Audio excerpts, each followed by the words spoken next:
So what if I told you that the biggest obstacle in your life isn't something you need to smash through? What if it's something you just need to, well, flow around? Today we're going to dive into this really powerful mindset for overcoming pretty much anything. It's a strategy we're calling the Fluidity of Conquest. And this right here, this is the core idea. It's the one piece of wisdom that's going to guide everything we talk about. Simple, right? Don't break the rock, flow around it. Okay, so to really get how to flow, we first need to talk about the rock, the opposition. You know, that thing in our way that just feels completely unmovable. I mean, you know this feeling, don't you? That raw frustration when you're pushing against a problem or maybe even a person, and it just will not budge. It feels like you're just banging your head against a brick wall over and over and over again. And what's our first instinct when that happens? Push harder, double down, be the hammer, right? But here's the problem. Not everything is a nail. Sometimes, the more force you use, the stronger that obstacle seems to get. So, if brute force isn't the answer, then what is? Well, there's another path, a totally different kind of strength, and it's found in the wisdom of water. This is the key idea right here. Flexibility is actually stronger than force. Just think about it for a second. How does a river carve a canyon out of solid rock? It's not with one single huge blow, no way. It's with persistence. It's with adaptability. It's constantly looking for the path of least resistance. It yields, it flows, and in the end, it overcomes everything. And you know, maybe no one in modern times understood this better than the master himself, the legendary martial artist and philosopher, Bruce Lee. He gave us one simple, incredibly powerful instruction: be water. Empty your mind. Be formless, shapeless, like water. You see, when Bruce Lee said this, he wasn't just talking about fighting. This was a whole philosophy for life. It's all about being so adaptable that you're never, ever trapped by a single plan or a rigid way of thinking.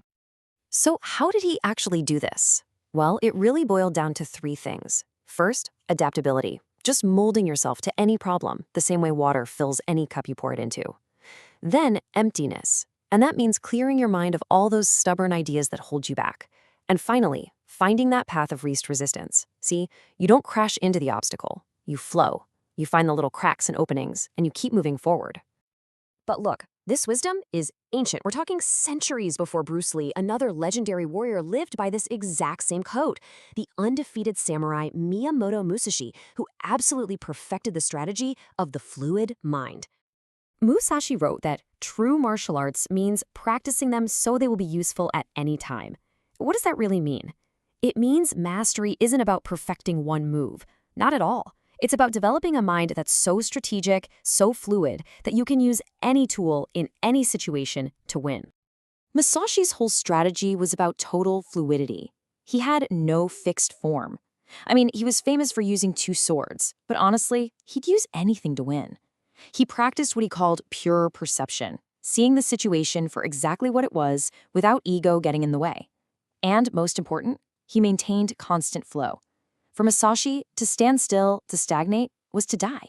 You had to always be moving, always be adapting. So we've got the modern master and the ancient one, both teaching us the very same lesson. So how do we actually use this today? Well, it's all about shifting our mindset. It's about becoming the current itself. And at the end of the day, this is the choice we all face. You can have the rock mindset, rigid, unyielding, relying on brute force, and, let's be honest, probably destined to break under pressure. Or you can adopt the water mindset, fluid, adaptable, persistent. It doesn't break, it endures, and eventually, it just wears that rock away. And let's be really clear here. This isn't about being passive. In fact, it's the total opposite. The goal isn't to avoid the obstacles. The goal is to become the very force that actually reshapes the path.